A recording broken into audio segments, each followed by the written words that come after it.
വെള്ളാപ്പള്ളിയെ ഇമാമാക്കി നിർത്തുന്ന കോലത്തിലേക്ക് വരെ മുസ്ലിം ലീഗ് ഇപ്പൊ മാറുകയാണ്. എങ്ങനെ ഫലിപ്പിച്ചെടുക്കുന്ന ആലോചിച്ചു നോക്കണം. വെള്ളാപ്പള്ളി ഇപ്പൊ വലിയ പരിശുദ്ധനായി മാറി. വെള്ളാപ്പള്ളിയെ കാണാൻ കാറിൽ കയറ്റിയാൽ അപകടം, പക്ഷെ വീട്ടിൽ പോയി കുനിഞ്ഞു നിന്നാൽ കുഴപ്പമില്ല. എങ്ങനെയുണ്ട് ലീഗിന്റെ സുഹൃത്തുക്കൾ എന്ന് പറയും, ഇമാതിരി ചെയ്യാൻ വേണ്ടിയില്ല. കാരണം പോലെ കാര്യങ്ങൾ കാര്യമായിട്ട് നടക്കണില്ല. കാരണം 22 പോയാൽ 80 കോൺഗ്രസ് സതീശൻ മേനോൻ പറയുന്ന റൂട്ടിൽ പോകും. ആശുപത്രിയിലേക്ക് കാലുവേദനക്ക് ചികിത്സിക്കാൻ പോയ ആൾ തിരിച്ചു വരുമ്പോ കാലില്ല, ചീരാപ്പായിട്ട് പോയ ആൾ തിരിച്ചു വരുമ്പോ മൂക്കില്ല, വല്ല മൂത്ര തടസ്സമൊക്കെ ആയിട്ട് ആളുകൾ പോയ എന്തായിരിക്കും അവസ്ഥ? ഇവിടെ സഖാവ് പിണറായി വിജയന്റെ ഭരണം മാറി ആന നാട്ടിലേക്ക് ഇറങ്ങരുത് എന്ന് ഞങ്ങൾ ഏത് ഭാഷയിലാണ് ആനകളോട് പറയുക? തീർത്ഥാടനത്തിന് പോകാം, അമ്പലത്തിന് പോകാം, ഓർഡിനറി ബസ്സിലാണെന്നാണ് പറയുന്നത്. ഈ മണ്ണാർക്കാട്ട് കൂടെ എത്ര ഓർഡിനറി ബസ് ഓടുന്നുണ്ട്? എത്ര ഓർഡിനറി ബസ് ഓടുന്നുണ്ട്? ആർക്കാണ് ഇതിന്റെ ഗുണം കിട്ടുക? പണ്ട് ആന ചവിട്ടി ആള് മരിക്കുമ്പോ ആ ശവശരീരവുമായി ഈ കേരളത്തിന്റെ ദേശീയ പാത ഉപരോധിക്കുന്ന ഒരു പാർട്ടി ഉണ്ടായിരുന്നു. ആ പാർട്ടി കോൺഗ്രസ് ആണ്, ലീഗാണ്. നിങ്ങൾ അധികാരത്തിൽ വന്നിപ്പോ 14 ദിവസം കൊണ്ട് 5 മനുഷ്യജീവനുകളാണ് കാട്ടാനകൾ എടുത്തത്. അപ്പോ വനം വകുപ്പ് മന്ത്രിയുടെ ഒരു വമ്പം പ്രസ്താവന വന്നു. എന്താ അറിയോ? മൂപ്പര് പറഞ്ഞ ഭരണം മാറി, കേരളത്തിൽ പിണറായി മാറി, VD സതീശൻ വന്നു, ഈ പറഞ്ഞ വനം വകുപ്പ് മന്ത്രി മാറി. പക്ഷെ ഇത് ആന അറിഞ്ഞിട്ടില്ല. ആനയെ ആരറിയിക്കും കൂട്ടരെ? ഇത് അതിന് ഞങ്ങൾ അറിയിക്കണോ?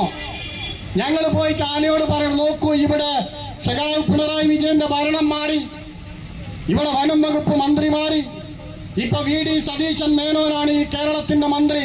അതുകൊണ്ട് ആന ചവിട്ടുമ്പോ പതുക്കെ ചവിട്ടണം, ആന നാട്ടിലേക്ക് ഇറങ്ങരുത് എന്ന് ഞങ്ങൾ ഏത് ഭാഷയിലാണ് ആനകളോട് പറയുക? ഒരു സ്ത്രീക്ക് ചികിത്സാ പിഴവുണ്ടായി എന്ന് പറഞ്ഞ് ഈ കേരളത്തിന്റെ തെരുവുകളിലാകെ സമരമായവരോട് ഞങ്ങൾ ചോദിക്കുന്നു, എന്തപ്പ അവസ്ഥ?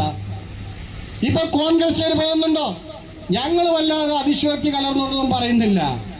എത്ര ചികിത്സാ പിഴവുണ്ടായി? കാലിൽ പുഴുവരിക്കുന്ന നിലയിൽ ആളുകൾ മാറി. നിങ്ങൾ നോക്കൂ, കാലുവേദനയായിട്ട് തിരിച്ചു വരുമ്പോ കാലില്ല, ആശുപത്രിയിലേക്ക് കാലുവേദനക്ക് ചികിത്സിക്കാൻ പോയ ആൾ തിരിച്ചു വരുമ്പോ കാലില്ല, ചീരാപ്പായിട്ട് പോയ ആൾ തിരിച്ചു വരുമ്പോ മൂക്കില്ല, വല്ല മൂത്ര തടസ്സമൊക്കെ ആയിട്ട് ആളുകൾ പോയ എന്തായിരിക്കും അവസ്ഥ? ഇവിടെ ഇപ്പൊ ഈ ലീഗിനോടും കോൺഗ്രസിനോടും ഞങ്ങൾ പറയുന്നത്, നിങ്ങൾ ഒരുപാട് വലിയ വിദേശ കമ്പനികളുടെ ആരോഗ്യ മേഖലയിൽ വലിയ നിക്ഷേപം നടത്തിയ ആളുകളുടെ കോർപ്പറേറ്റുകളുടെ പണം വാങ്ങി ഈ നാടിന്റെ പൊതുജനാരോഗ്യ മേഖല തകർക്കാനുള്ള വലിയ ശ്രമം നടത്തിക്കൊണ്ടിരിക്കുകയാണ്. ബോധപൂർവം നിങ്ങൾ ഈ നാടിന്റെ പൊതുജനാരോഗ്യ രംഗം മോശമാണ് എന്ന് പറയാനുള്ള രീതിയിൽ വലിയ രൂപത്തിൽ നിങ്ങൾ മുന്നോട്ട് പോവുകയാണ്. RSSകാരനെ നിയമിക്കുന്നു, ആരോഗ്യരംഗം തകരുന്നു. എന്തായിരുന്നു ഇവിടെ? ഞങ്ങൾ ജയിച്ചു വന്നാൽ അപ്പോ ആശമാർക്ക് 21,000 ആക്കുമെന്ന് പറഞ്ഞു. ആക്കിയോ? ഇടതുപക്ഷത്തിന്റെ കാലത്ത് 8,000 കൂട്ടിയത് ഇപ്പോ 3,000 കൂട്ടി. പക്ഷെ ആശയുടെ സമരത്തിന് വന്നവർ ഹാപ്പിയാണ്. KSRTCയിൽ VD സതീശൻ പറഞ്ഞത് എല്ലാവരുടെ മുമ്പിലുണ്ട്. ഞങ്ങൾ അധികാരത്തിൽ വന്നാൽ എവിടെ വേണമെങ്കിലും സൗജന്യമായിട്ട് പോകാം. സ്ത്രീകളോടാ പറഞ്ഞത്. എവിടെ വേണമെങ്കിലും പോകാന്ന് പറഞ്ഞിട്ട് മൂപ്പര് പറഞ്ഞു, നിങ്ങൾക്ക് ടൂറ് പോകാം, തീർത്ഥാടനത്തിന് പോകാം, അമ്പലത്തിന് പോകാം, KSRTCയിൽ കയറി എവിടെ വേണമെങ്കിലും പോകാം, സൗജന്യമായി പോകാമെന്ന് പറഞ്ഞു. ഇപ്പൊ എന്താ പറയുന്നത്? ആദ്യം ജൂൺ 15 പറഞ്ഞത് ഓർഡിനറി ബസ്സിലാണെന്നാണ് പറയുന്നത്. ഈ മണ്ണാർക്കാട്ട് കൂടെ എത്ര ഓർഡിനറി ബസ് ഓടുന്നുണ്ട്? എത്ര ഓർഡിനറി ബസ് ഓടുന്നുണ്ട്? ആർക്കാണ് ഇതിന്റെ ഗുണം കിട്ടുക? പറഞ്ഞ വാക്കുകളിൽ നിന്നെല്ലാം പറയും. മര്യാദക്ക് ഇവിടെ 10 കൊല്ലം പെൻഷൻ ആളുകൾക്ക് കിട്ടിയത് പോലും കൊടുക്കാൻ കഴിയില്ല. അപ്പൊ എന്താ? പെൻഷൻ പോലും കൊടുക്കാൻ കഴിയാത്ത ഒരു ഗവൺമെന്റ് ആയിട്ട് മാറി. ഞങ്ങൾ UDF LDFന്റെ നയമല്ല പിന്തുടരുന്നത് എന്നാണ് പറഞ്ഞത്. ശരിയാണ്. ഞങ്ങൾ ഏതെങ്കിലും ഈ 10 കൊല്ലക്കാലത്തിനിടയ്ക്ക് ഏതെങ്കിലും ഓണത്തിന്, പെരുന്നാളിന്, ഈസ്റ്ററിന്, വിഷുവിന്, ക്രിസ്മസിന് ഈ നാട്ടിലെ സാധാരണക്കാരന് പെൻഷൻ കിട്ടാതിരുന്നിട്ടുണ്ടോ? പക്ഷെ ഈ തവണ ആദ്യമായി നിങ്ങൾ അധികാരത്തിൽ കയറിയ ആദ്യത്തെ മാസം ഈ ഖജനാവിൽ, കേരളത്തിന്റെ ഖജനാവിലുള്ള പണം പോലും കൊടുക്കാൻ സാധിക്കാതെ ഈ നാട്ടിലെ മനുഷ്യർക്ക് പെൻഷൻ കിട്ടില്ല. അപ്പൊ എന്താ പേര് പറഞ്ഞത്? അത് ഇടതുപക്ഷം ഭരിക്കുന്ന ബാങ്ക് ഉണ്ടല്ലോ, ആ ബാങ്കുകൾ ബോധപൂർവം കൊടുക്കാതിരുന്നതാണ്. അപ്പോഴാണ് ഒരു വാർത്ത വന്നത്. ഏത്? ജൂൺ മാസം 2-ാം തീയതി. ആ സ്ഥലം മലപ്പുറം ജില്ലയിലെ പുൽപ്പറ്റ ഗ്രാമപഞ്ചായത്താര ഭരിക്കുന്നത് UDF, പുൽപ്പറ്റ സർവീസ് കോപ്പറേറ്റീവ് ബാങ്കാര ഭരിക്കുന്നത് UDF. ആ പുൽപ്പറ്റ സർവീസ് സഹകരണ ബാങ്ക് ഭരിക്കുന്ന UDFന്റെ ആളുകൾ മലപ്പുറം ജില്ലയിലെ പുൽപ്പറ്റ പഞ്ചായത്തിലെ പാവപ്പെട്ട പാവപ്പെട്ട മനുഷ്യർക്ക് എന്നാ പെൻഷൻ കൊടുത്തത്? 27 പെരുന്നാളിന്റെ ലീവ്, 28 പെരുന്നാള് 28-ാം തീയതി കൊടുത്തോ? 27-ാം തീയതിയെങ്കിലും കൊടുക്കണം. 27 കൊടുത്തില്ല, 28 കൊടുത്തില്ല, 29 കൊടുത്തില്ല, 30 കൊടുത്തില്ല, 31 കൊടുത്തില്ല, 1-ാം തീയതി കൊടുത്തില്ല. എന്നിട്ട് 2-ാം തീയതി പഞ്ചായത്ത് പ്രസിഡന്റ് ലീഗുകാരന്റെ ഒരു വോയിസ് എന്താ പറയുന്നത്? പെൻഷൻ വേണ്ടവർ ലീഗിന്റെ ഓഫീസിൽ വരണമെന്ന്. ഞങ്ങൾ 10 കൊല്ലം പെൻഷൻ കൊടുത്തിട്ടുണ്ട് ഈ കേരളത്തിൽ. ഞങ്ങൾ കൊടുത്ത പെൻഷൻ ഒരിടത്തും ഒരു CPM-ന്റെ ഓഫീസിലും നിങ്ങൾക്ക് കയറി വരേണ്ടി വന്നിട്ടില്ല. അങ്ങനെ ഉണ്ടായിരുന്ന സകല സംവിധാനങ്ങളെയും തകർത്തുകൊണ്ട് സംഘപരിവാരത്തെ കേരളത്തിന്റെ ഭരണ ചുമതലകളിലേക്ക് കൊണ്ടുവരുന്നതിന് വേണ്ടി ഈ നാട് മാറി. വെള്ളാപ്പള്ളിയൊക്കെ പോലെ മുദീറായിരിക്കുകയാണ്. ഞങ്ങൾ അതിനെ കുറിച്ചൊന്നും, വെള്ളാപ്പള്ളിക്ക് നേരത്തെ ഉണ്ടായിരുന്ന പ്രശ്നങ്ങൾ എന്തായിരുന്നു? വെള്ളാപ്പള്ളി ഒന്നിനും പറ്റാത്തവൻ, കൊടും ക്രിമിനൽ, വർഗീയവാദി.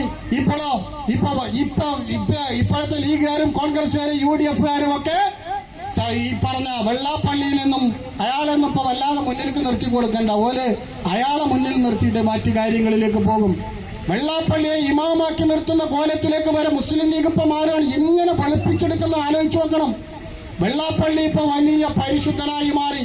വെള്ളാപ്പള്ളിയെ കാണാൻ കാറിൽ കയറ്റിയാൽ അപകടം, പക്ഷെ വീട്ടിൽ പോയി കുനിഞ്ഞു നിന്നാൽ കുഴപ്പമില്ല. എങ്ങനെയുണ്ട്?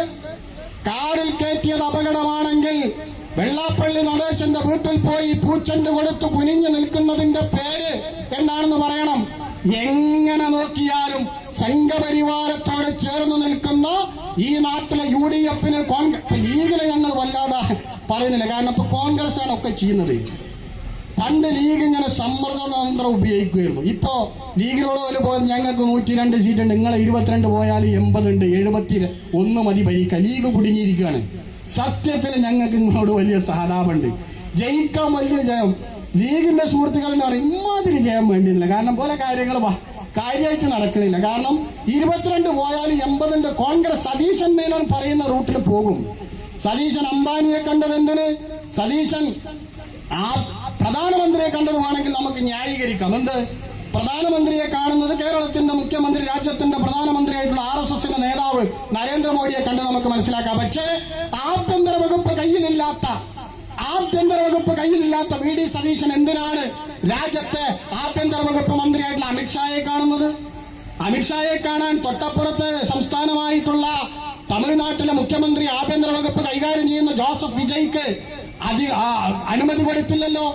ആഭ്യന്തര വകുപ്പുള്ള ഏറ്റവും വലിയ സംസ്ഥാനമായ ഈ പറഞ്ഞ തമിഴ്നാട്ടിലെ മുഖ്യമന്ത്രിക്ക് കൊടുക്കാത്ത അനുമതി എങ്ങനെയാണ് ആഭ്യന്തര വകുപ്പില്ലാത്ത സതീശൻ മേനോന് കിട്ടുന്നത് എന്ന് ഓർത്താൽ ഈ കേരളത്തിന്റെ തുറമുഖ വകുപ്പ് അദാനിക്ക് വേണ്ടി ഏറ്റെടുത്ത് ത്യാഗം ചെയ്യുന്നത് പോലെ ആഭ്യന്തര വകുപ്പ് വിട്ടുകൊടുത്ത ഈ പറഞ്ഞ സതീശൻ മേനോന്റെ ഇടപെടലുകളിലൂടെ മനസ്സിലാകും അദാനിയും മോദിയും നയിക്കുന്ന ഒരു ഗവൺമെന്റാണ് ഇവിടെ.